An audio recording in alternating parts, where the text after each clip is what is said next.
नमस्कार दोस्तों। आज हम आपके लिए चक्रवृद्धि ब्याज और टाइम स्पीड डिस्टेंस यानी कि दो चैप्टर कंप्लीट कराएंगे, जिससे कि आपको दोनों ही चैप्टर में प्रॉब्लम है तो आप आसानी से समझ पाएं। चलिए स्टार्ट करते हैं। पहला सवाल, 2000 रुपये की धनराशि कितने समय में 10% की दर से 2420 रुपये हो जाएगी। देखिए, अच्छा सवाल है। 2000 से 2420 रुपये हो रही है, यानी कि 420 रुपये आपको ब्याज मिल रहा है। इसमें आपको कोई परेशानी नहीं है, लेकिन इसको करने का एक तरीका होता है, एक ट्रिक होती है जिसको आप आसानी से बना पाएंगे। ट्रिक क्या है, ध्यान देना। मिश्र धन बटे में रखना मूलधन। ठीक है, मिश्र धन बटे में रखना मूलधन। अब क्या करेंगे, देखो मिश्र धन आपका कितना है, 2420 रुपया, तो 2420 रुपये रख दीजिए। मूलधन कितना है, 2000 रुपया, तो 2000 रुपया रख दीजिए। देखो जीरो से जीरो ये कट जाएगा, जीरो से जीरो कट गया। अब दो से मैं इसको कटाऊंगा तो दो एकम दो, दो दूनी का चार, दो एकम दो कटेगा। दो से इसको कटाऊंगा तो दो एकम दो और दो जीरो आ जाएंगे।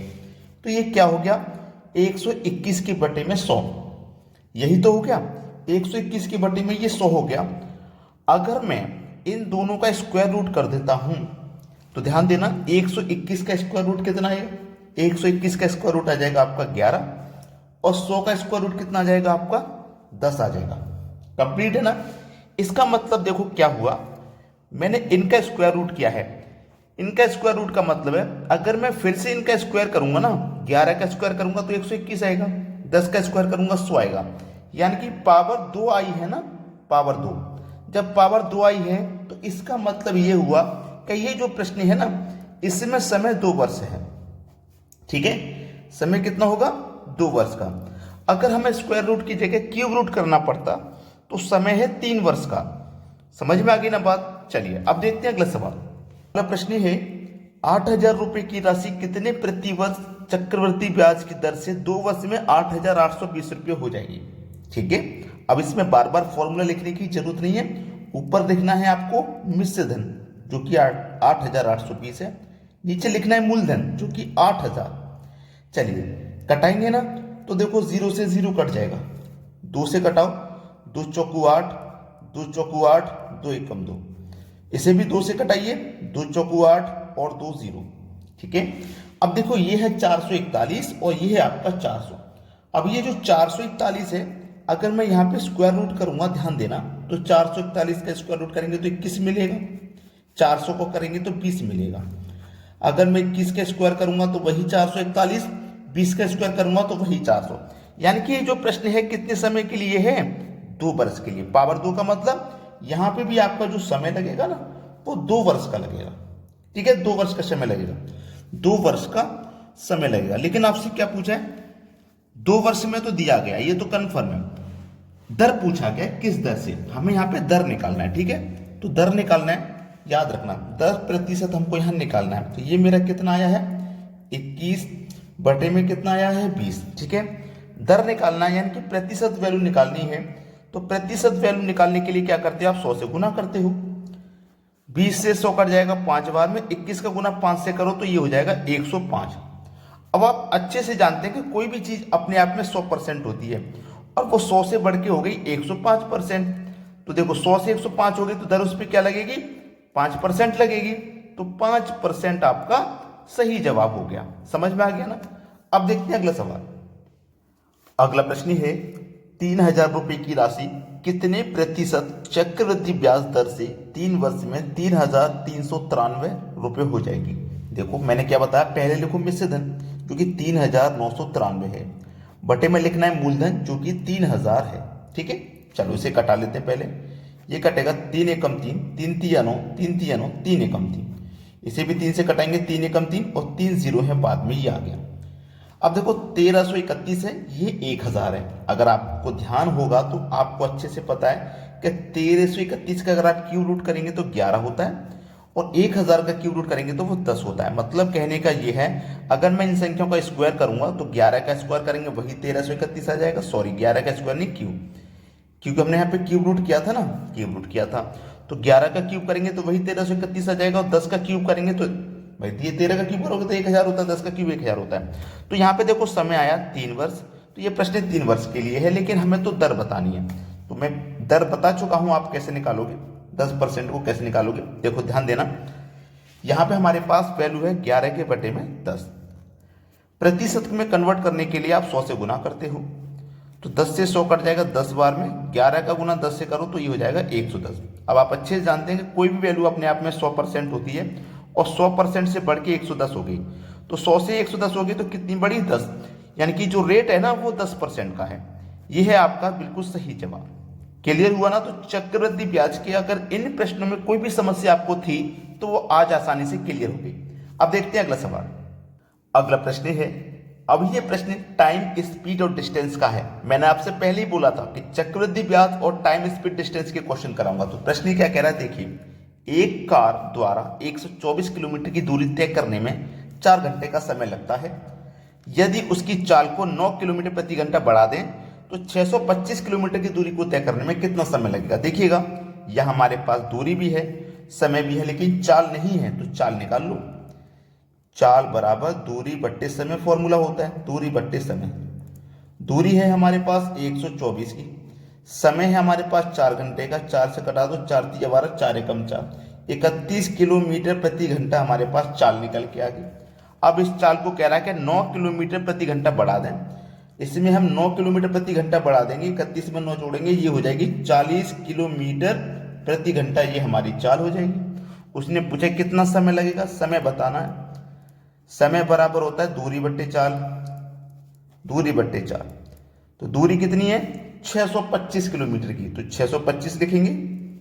चाल है हमारे पास 40 की, 40 लिखेंगे। बस इसको अब हम कटा देंगे, 5 से कटाऊंगा तो 5 से कटेगा ये 125 बार में, 5 से कटाऊंगा ये कटेगा 8 बार में, तो 8 से अब इसको कटाएंगे, 8 एकम 8, 4 बचेगा 45, 8 पंजे 40, 5 बचा तो 5 ऊपर लिखो बटे में 8। तो आपके पास समय कितना लगेगा 15.5 बटे 8 घंटे का समय लगेगा। बस हो गया आपके सवाल का सही जवाब। चलिए अब देखते हैं अगला सवाल। अगला प्रश्न है, एक कार द्वारा 40 किलोमीटर की दूरी 8 किलोमीटर प्रति घंटे की चाल से, 20 किलोमीटर की दूरी 5 किलोमीटर प्रति घंटे की चाल से, 30 किलोमीटर की दूरी 10 किलोमीटर प्रति घंटे की चाल से और 60 किलोमीटर की दूरी 15 किलोमीटर प्रति घंटे की चाल से, तो पूरी यात्रा में औसत चाल क्या है। अच्छा सवाल है, हमें क्या बताना है, पूरी औसत चाल बतानी है पूरी यात्रा में। ठीक है, औसत चाल बराबर क्या फॉर्मूला होता है, दूरी बट्टे चाल बराबर दूरी बट्टे समय होता है। चलिए अब यहाँ पे ध्यान देना कि देखिए ये मेरे पास क्या है 40 की चाल है, पहली दूरी 40 की है, क्योंकि हम सारी दूरियों को इकट्ठा कर लेंगे। तो पहले दूरी मेरे पास कितनी है 40 की, 40 किलोमीटर की, सॉरी प्लस करेंगे। दूसरी दूरी है मेरे पास 20 किलोमीटर की, तीसरी दूरी है मेरे पास 30 की, चौथी दूरी है मेरे पास 60 की। ठीक है, अब देखो 8 को हम कितने से तय कर रहे हैं, 8 को 8 से कटा दो, 8 पंजे 40 यानी कि 5 से, प्लस 20 को कटा दो 5 से, 5 चौको 20 यानी कि 4। क्यों काट रहे हैं अभी बता दूंगा, जिन बच्चों को समझ में नहीं आ रहा क्यों काट रहे हैं। 10 से काटा दो 30 को तो 3 बार में, और 15 से कटा दो 4 को तो 4 बार में। अब क्यों काट रहे हैं ये आपकी समझ में नहीं आया ना, मैं बताता हूँ। ये दूरी है और हमारे पास ये क्या है चाल है, दूरी भी है चाल भी है, लेकिन हमारे पास समय नहीं है। तो समय बराबर क्या फॉर्मूला होता है, समय बराबर दूरी बट्टे चाल, यही तो होता है। तो दूरी हमारे पास देखो कितनी है 40 की, चाल है हमारे पास कितने की 8 की, तो मैं 8 से कटा दूंगा तो 5 बार में, यानी कि समय मेरे पास 5 का निकल के आ गया। तो मैं समय नोट कर रहा हूं ना यहाँ पे, इसीलिए सबको काट काट के समय नोट किया जा रहा है नीचे।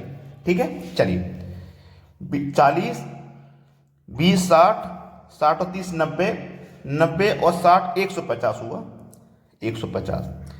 5 और 4 9, 9 3 12, 12 और 4 16 हुआ। कटा देंगे भाई, देखो अगर मैं इसको कटाऊंगा 2 से कटाऊंगा तो ये 75 बार में कटेगा, और 2 से इसको कटाऊंगा 8 बार में, और 8 से इसको कटाऊंगा 8 9 72, कितना बचा 3, 3 में जाएगा नहीं, 3 ऊपर लिखो बटे में वही 8 आ जाएगा। 9.3 बटे 8 किलोमीटर प्रति घंटा। औसत चाल क्या हो जाएगी 9.3 बटे 8 किलोमीटर प्रति घंटा, ये हमारी औसत चाल हुई। समझ में आ गया ना, बस यही हमारा आंसर है। अब देखते हैं अगला प्रश्न।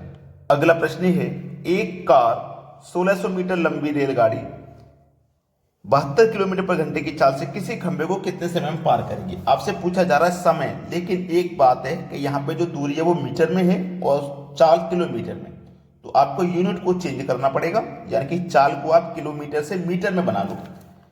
चाल है हमारे पास 72 किलोमीटर की, मीटर प्रति सेकंड में चेंज करेंगे तो 5/18 से गुना करेंगे, 18 चौक 72, 4 पंजे 20, यानी कि 20 मीटर प्रति सेकंड हमारी चाल आ गई। अब हमसे क्या पूछ रहा, समय बराबर होता है दूरी बट्टे चाल, समय बराबर दूरी बट्टे चाल।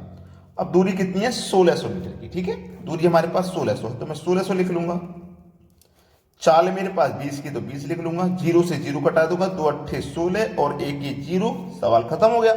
कितना समय लगेगा, 80 सेकंड का समय लगेगा, ये हमारा आंसर है। अब देखते हैं अगला प्रश्न। अगला प्रश्न है, एक छात्र अपने घर से विद्यालय 2.1/2, इसका मतलब 2.5 हो गया, ये 2 पूरा है और ये आधा, यानी कि 2.5 किलोमीटर की चाल से जाता है तो 5 मिनट देरी से पहुंचता है। यदि वह 3.5 किलोमीटर पर घंटे की चाल से जाए तो 7 मिनट पहले पहुंचता है। छात्र के घर से विद्यालय की दूरी कितनी है। ऐसा प्रश्न कभी भी आए कि इतना समय ले इसकी चाल से ज्यादा तो पहले पहुंचता, इस चाल से ज्यादा तो बाद में पहुंचता, ऐसा समय बहुत बार क्वेश्चन में दिया गया होता है। तो इसके लिए जो फॉर्मूला है उसे ध्यान देना, ए बी और टी बटे में ए और बी का अंतर, ठीक है, ध्यान है ना।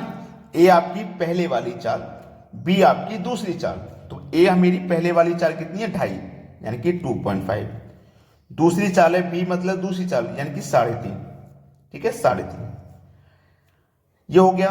बटे में कितना, ए और बी का अंतर, यानी कि इन दोनों को आपको क्या करना है, इन दोनों का अंतर, तो इन दोनों का अंतर कितना आ जाएगा, 1 आ जाएगा। क्लियर है। अब ये गुणी में टाइम दिया गया है ना, इस टाइम को नोट करो, 7 मिनट का टाइम यहाँ पे है, 5 मिनट का यहाँ पे, दोनों को नोट करोगे 12 मिनट हो जाएगा। अब इस मिनट को क्या करोगे, देखो यहाँ पे घंटा दिया गया आवर, इसे भी कन्वर्ट करोगे तो 60 से डिवाइड करोगे। चलिए अब दशमलव को हटाओगे तो दशमलव के बाद एक संख्या है तो 1 0, यहाँ भी दशमलव को हटाओगे दशमलव के बाद एक संख्या है तो 1 0 हो गया। अब इसको कटा के सॉल्व कर लेना है, बस आंसर आ गया। देखो पहले कटाऊंगा, 12 कम 12, 12 पंजे 60, 5 से कट जाएगा, 5 सत्ते 35, अब ये दशमलव हट गया तो 35 हो गया, तो 5 सत्ते 35 ये कट गया, ठीक है। चलो अब यहाँ पे ये 25 है तो 25 से 100 कट जाएगा 4 बार में, तो 7 के बटे में 4 आया, 7 के बटे में 4। चलो कटाइए, इसे कटाऊंगा, 4 1 कम 4, कितना बचेगा 3, 3 में जाएगा नहीं, 3 ऊपर बटे में 4, 1 गुणा 3/4। अब दूरी पूछा है ना, तो 1 गुणा 3/4 किलोमीटर की यहाँ पे दूरी हो जाएगी। ये आपके प्रश्न का बिल्कुल सही जवाब है। तो अभी तक जिस बच्चे ने वीडियो को लाइक नहीं किया है लाइक करें, और शेयर नहीं किया तो भैया शेयर कर दें। ठीक है दोस्तों, धन्यवाद।